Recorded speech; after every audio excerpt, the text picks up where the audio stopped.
Mon cher Johan Barjot, ou devrais-je dire le roi des escrocs. Tu prends malin plaisir à ignorer mes commentaires, mais c'est par recommandé que je vais enfin te faire taire. Je me présente, Jean-Eudes alias ton pire cauchemar, l'homme courageux qui va mettre fin à ta gloire et sauver tous les pigeons que tu t'apprêtes à plumer. Toi, Johan Barjot alias l'homme pigeonnier. Mes compères me considèrent comme le corbeau justicier. Alors muni de ma plus belle plume ensanglantée, je m'empresse de venger toutes les victimes que tu as pigeonnées et te faire ravaler ta flûte enchantée.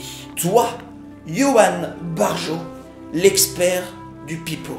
Je n'en peux plus de tes vidéos pseudo-critico-humoristiques, espèce d'hypocrite. Tu es tellement tout ce que tu critiques. Tu dis que le game est rempli d'arnaques de vendeurs illicites. Mais toi, Johan Barjot, tu en es le champion. Je t'en félicite. Alors, si tu es aussi riche que tu le cites, comment t'expliques la vente de tes formations merdiques et tes nombreuses vidéos putaclic? Ta méthode magique ne serait-elle pas finalement qu'un amassis de crottes de bique? Et toi, tête de cabot, pourquoi tu jappes sur Braco comme un caniche qui aboie? Tu viens à peine d'arriver, tu cries déjà. Un conseil, mon ami, calme-toi. Allô?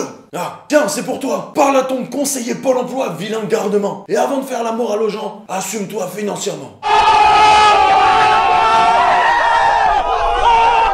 Ah, les haters. Ça fait un petit moment que je voulais faire une vidéo là-dessus. Pour être honnête avec vous, quand je me suis lancé dans le business du coaching et l'infopreneuriat, j'avais une petite réticence vis-à-vis du regard des personnes. Sachant que toutes ces dernières années, j'ai travaillé dans l'ombre, c'est vrai que je craignais le fait de m'afficher au grand public. Tu aurais mieux fait de rester dans ton trou à rats. J'ai pas mal hésité à montrer ma tête, non pas par timidité, mais par peur de me faire dégommer, surtout que j'allais parler d'argent et de business. Et on sait aujourd'hui que beaucoup de coachs formateurs sont la cible facile des haters. Mais c'est le cas aussi de certains business comme le dropshipping qui sont dénoncés comme des arnaques par les médias, des rageux ou des personnes de mauvaise foi. Tu sais, moi, Jordan, j'aime bien ce que tu fais et je te suis depuis longtemps. J'attends toujours que ma mère me prête sa carte et je serai bientôt un ninja comme toi. Allez, Jordan. Bref, montrer sa tête pour parler argent et making money, ça attire les haters jaloux et rageux, surtout dans un pays où l'argent est encore beaucoup considéré comme tabou. Mais non, c'est pas tabou, c'est pas tabou. Je m'appelle Jordan Braco, web entrepreneur et business coach. Et escroqueur de première. Vous regardez un nouvel épisode de Vends-moi du rêve et on va voir aujourd'hui comment atomiser toutes ces peurs nuisibles liées au jugement des autres ou comment bien s'en protéger. C'est toi le nuisible petit rat d'égout. Et toi, tu nuis à la culture de la mode avec ton furet sur la tête. Ce mec-là, il a la culture de la défaite, hein, c'est tout. Hein. Générique. Salut, c'est Julien. Vous révélez le secret puissant. Ne t'inquiète pas, ça va bien se passer. Moi je pense que la question elle est vite répondue.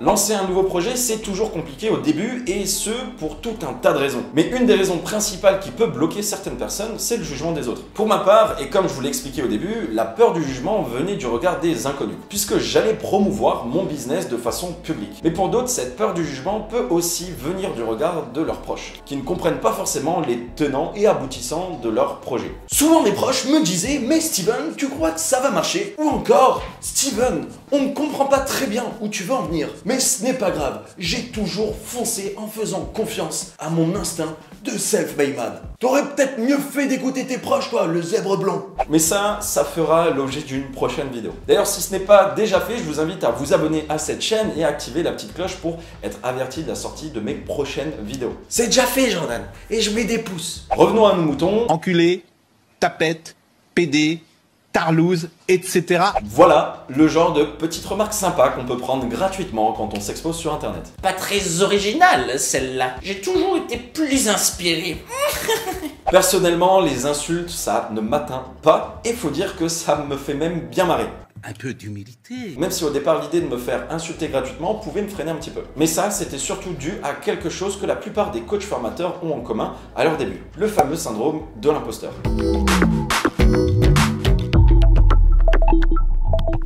Le Le syndrome de l'imposteur, rapidement, c'est quoi? On peut le définir de plusieurs manières. C'est tout d'abord le fait de se sentir illégitime à faire quelque chose et à la sensation de tromper les personnes. C'est ce qui a été mon cas. Il avoue enfin qu'il trompe le monde. Martine, appelle la DGCCRF. S'il vous plaît, je demande un peu de silence. Je précise la sensation, puisque malgré 10 ans de métier dans l'affiliation marketing, on peut dire que je me démerde pas trop mal, je me sentais pourtant pas le plus légitime à partager mon savoir-faire et à enseigner ma stratégie à d'autres personnes. Et encore moins légitime à vendre mes compétences, vous imaginez. Mais le syndrome de l'imposteur peut aussi être vu comme une forme de modestie poussée à l'extrême, puisque ça concerne des personnes qui accomplissent de super choses et qui pourtant refusent de s'en attribuer le mérite. Et après, il y a les mecs qui ont réussi et qui doivent rien à personne, comme moi. Et c'est pas la modestie qui m'étouffe, je vous le dis les pitchouns. Et alors, ça vous pose un problème? C'est vrai que les entrepreneurs comme nous, ça se compte sur les doigts d'une main. T'es à 2 doigts de la vérité alors. Car personne te considère comme un vrai entrepreneur à part toi, vieux bourg. Dans le business, t'es plutôt une éolienne. Tu brasses du vent. Pas mal celle-là, Tonio. En gros, des personnes qui réussissent et qui vont dire si j'ai réussi, c'est simplement un coup de chance ou c'est grâce à quelqu'un d'autre. C'est une forme de dépréciation de soi qui est la conséquence quelque part d'un manque de confiance en soi. Ceci explique cela.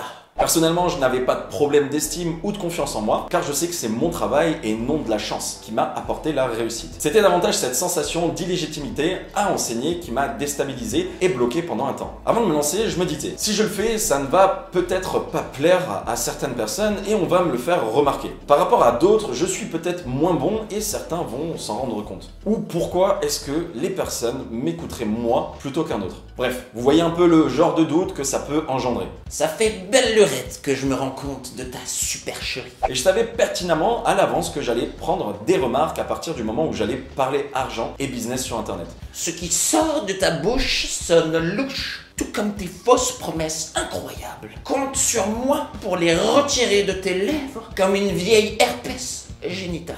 Ton pseudo, c'est Johan Barjot. Appelle-moi Doc Jean-Eudes Gynéco. Waouh! Je connaissais grand corps malade, mais pas petit corps patraque. Le problème, c'est que j'étais bien trop focalisé sur les potentielles remarques négatives et les critiques haineuses et que j'en avais oublié le plus important, la bienveillance de toutes les personnes que je pouvais aider grâce à mon expérience. Au final, ce qui m'inquiétait, c'était une poignée de rageux, de haineux, alors qu'en fait, ça ne représentait aujourd'hui même pas 1% de mon audience. Et ça, je ne le savais pas. Avant de prendre le taureau par les cornes, et de me lancer malgré tous ces doutes dans cette nouvelle aventure qu'est l'infoprenariat.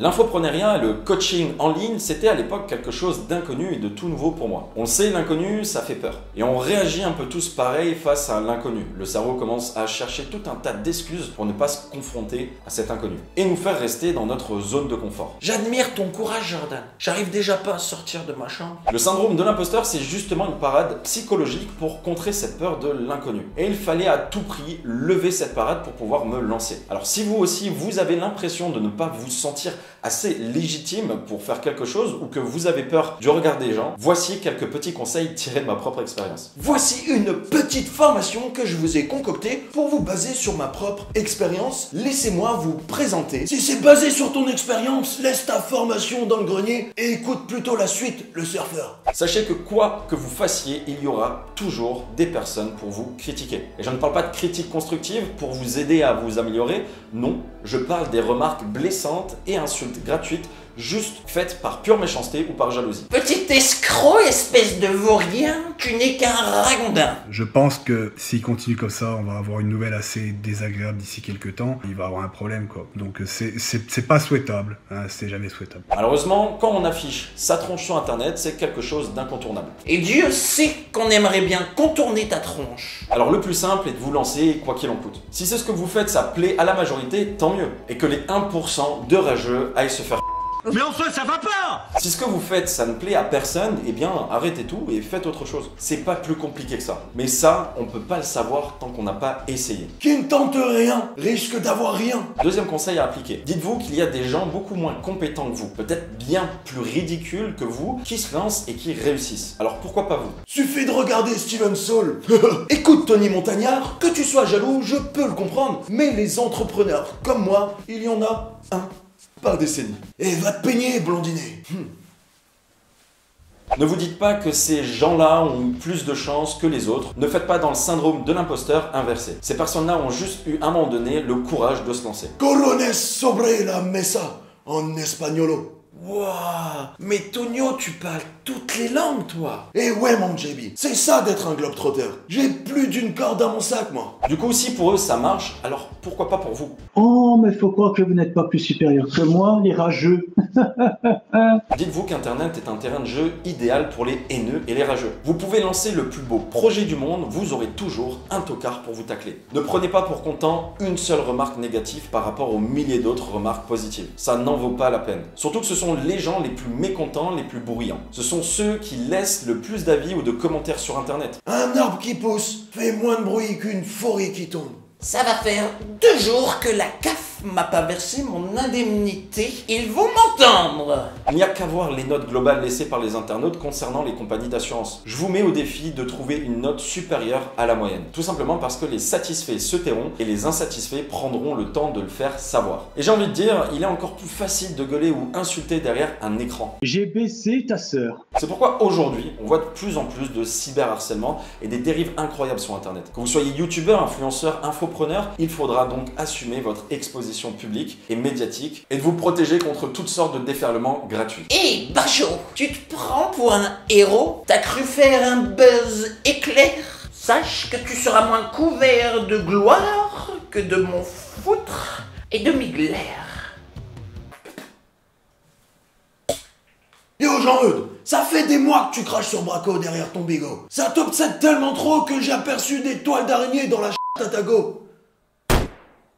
Arrêtez! Tu crois que c'est du respect, ça? Tu crois que c'est du respect, mon garçon? J'espère que la vidéo vous a plu. Si c'est le cas, merci de laisser un petit like, de vous abonner et d'activer cette petite cloche. C'était Jordan Braco. Peace. On m'appelait MC Phyllis quand j'étais young. Vous êtes insupportable, franchement, allez, on rend l'antenne. Voilà. Allez, la bise à tout le monde. J'ai du travail, hein, les likes continuent à monter, j'ai du coaching, ça se passe bien. C'est bon. Les haters. Je sais pas pourquoi j'ai fait cette tête là. Ouais, je t'ai vu, t'as vu. Ouh! Ah! Je vais la faire. Je te vois, en fait, j'ai rigolé. J'ai rigolé. Parce que... ton... T'as levé la tête, ça m'a. Tu sais, je vais faire un truc dégueulasse comme ça. Ça peut être trop marrant. Voici. Putain. Tony Montagna. Bon, putain. Atago. Oh putain. MC Phyllis. MC Phyllis. Ah, ok, ok. C'est qui? C'est quelqu'un qui m'insulte? C'est. Enculé. Genre. Charles. Non, sérieux? Enculé?